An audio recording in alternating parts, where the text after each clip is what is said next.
Welcome back to the Decked Out Jon Boats studio. Today we're going to be talking to Jon Boat anglers. We got their club president with us. We're going to find out how they got started and some other news. Y'all hang with us.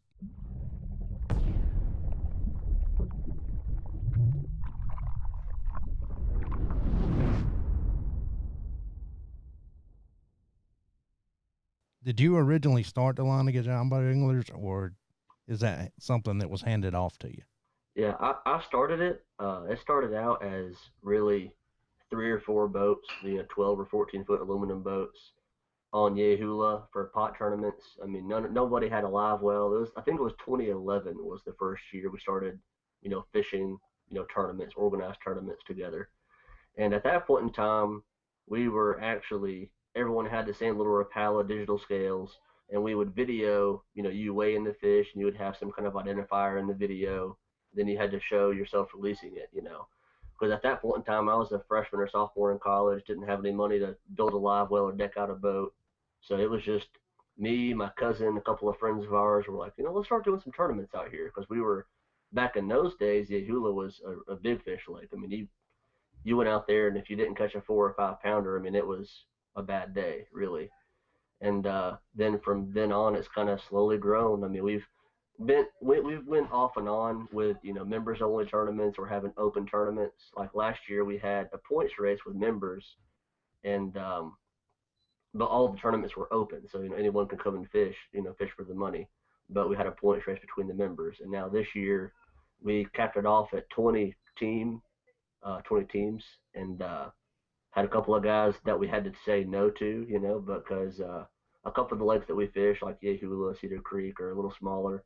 So 20 is kind of our max. But yeah, it's amazing how it's grown, and it's huge now. We've got, I think, 4 or 5 guys that are on our admin team that help run the weigh-ins and registration and things in the morning. So yeah, I've been with it since the beginning. So you started it because it was right there in Dahlonega, and because it was budget friendly starting out with a small aluminum boat, right? Right. Yeah. Yeah. I live in Dahlonega still, and like I said, we were out there every weekend anyways. We're like, let's start throwing some tournaments. And I think I had met Merrick with small water angler teams a few times. They used to fish Yehula back before they got too big, and saw that he had a club going. I'm like, what, we might could do something kind of like that, and that's kind of how we got started. Yeah, I kind of stumbled into electric only fishing. I mean, right. I got a driver's license, got a job, I got enough money to buy a truck. Once I had a truck, I wanted a boat, so I got a little 1436 Jon boat. I started fishing like the Commerce Watershed and Sandy Creek, and I started seeing this guy, and he was talking about electric only bass tournaments, and I had no idea they even had them. Right. And this was probably 97, 98. Right. And so I kind of stumbled into them that way. Yeah, there's all the electric only tournaments now. Like I was saying to you earlier before we started recording, is it's massive now. It's insane, and it's around here, like you said. I guess late '90s, early 2000s is when I guess it started up in Georgia, kinda. I mean, there may be some older clubs, but talking to the we're involved with the national championship through Elko too, and the guy who heads that up, or the guy who compiles the points and all, they're from Baltimore or Maryland, around there somewhere, and he said their clubs have been going for 30 plus years, and like, that's insane. But we'll get there in Georgia for sure. You said you started out at Yahoo, and Mm-hmm. you started out bass fishing. Is that your roots in bass fishing, or was it just kind of circumstances that got you? Well, it got me started fishing. My grandfather was a big time fisherman before he passed away, and he used to do a lot of trolling, for lake trout or walleye up north, up in like Lake Burton, things like that. And he also had an old fishing ski. We'd fish on Lanier a good bit. But when Yehula opened, I was probably 7 or 8, so starting to get interested in bass fishing and started wanting to go more. And we had a little pond hopper boat, a little plastic boat that we went in a good bit. But that's really where I started. So that's, yeah, Yehula is really where I learn to bass fish. Yeah, for sure. So you said it was just a handful full of people that were showing up every Saturday fishing your, Hmm. you know, decided fishing tournaments. How many of those people are still active in your club? Um, from the first few years, I know Shane Dover came in within the first few years. You've seen he's on Facebook a good bit. He has a pretty big social media following going for fishing. So he's been around for a while. Sonny Fahm is another member of ours. He's been around for a long time. I'm trying to think of another couple of guys. I got the list here. That those are really the only two that have been with us for a long time.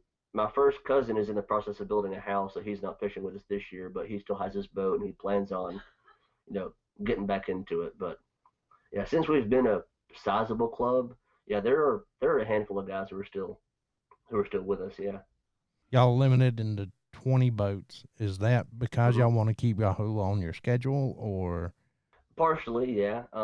We fish Cedar Creek as well. That's another one that anything over 20 is going to be pretty tight.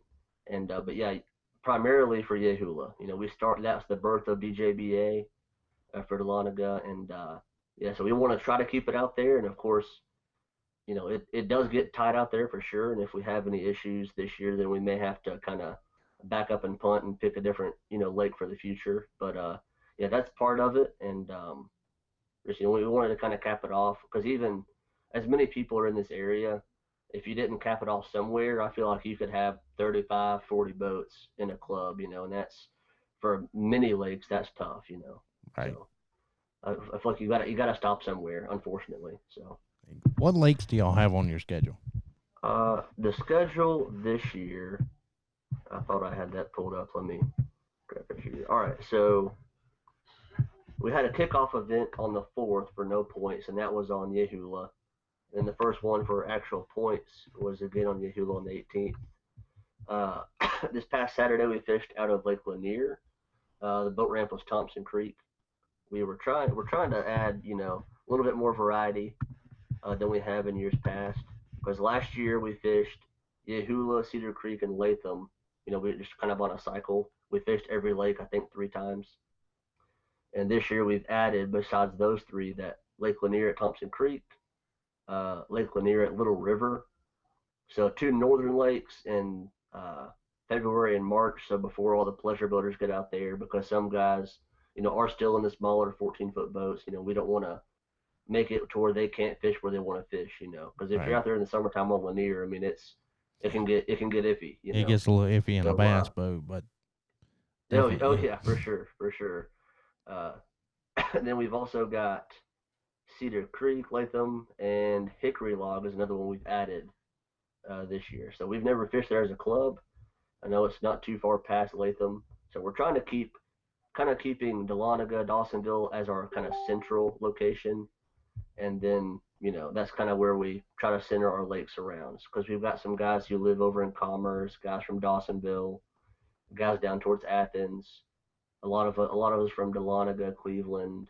So that's kind of like where our members are from. So I'm trying to keep it North Georgia for sure. So Right. Have y'all looked into like fishing Seed or Yona or somewhere up in there? we have that was actually on the table for this year. We talked about it, and Lake Seed. I think a debate there was the shape of the lake, how it's kind of a run of the river lake. So there aren't that many, creek arms that branch off or, coves or pockets. It's kind of just a straight shot. So, and I was afraid, with 20 boats that you may be fishing on top of each other because it's just such a narrow, there's not much offshore if I'm remembering right. But, so it was definitely discussed and we may end up going there in the future. But that was kind of the concern this year for up there. But we've talked about definitely doing some more big lakes, like maybe a Lake Burton tournament. Because fishing the big lakes out of a John boat or out of an electric only boat, you learn the lake so well. I mean, that's one thing I've noticed about Lake Lanier is you can't go anywhere, so you've got to find them where you are, and that's one thing I love doing. So Right. I mean, I tell people all the time, fishing out of one of these electric only boats makes you a better bass fisherman because when you're in a bass yeah, boat, you feel like you need to fire up and run 5 miles down the lake. yep, When you're in one of these electric only boats, you have to fish the water that's in front of you and figure out the fish. Yep, for sure. That's one thing I like about the fishing Lanier. It's we ended up running a little over 2 miles from the boat ramp, which I mean for a lot of you guys that's not a huge deal, but I just have got a 36-volt motor on the back of my boat, so that's as we get bigger and as we get more and more members. A lot of our guys have the Elcos, so it does allow you to run and explore a little bit more, on these bigger lakes like Latham, or I know Hickory Log is a pretty long one. I think it's 3 or 4 miles long.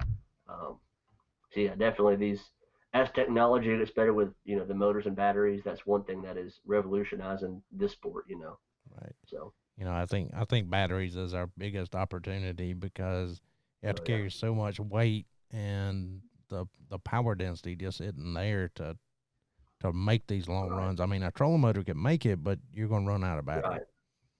Oh yeah. Unless you have the 100 amp hour batteries or the lithium ion batteries, and I can't afford those. So it would be nice, but I teach for a living, so you know how that goes. Thanks for hanging with us and learning more about Dahlonega Jon Boat Anglers. Y'all would hit that like and subscribe button along with that bell icon down at the bottom. We thank you very much for your time and look forward to seeing you again.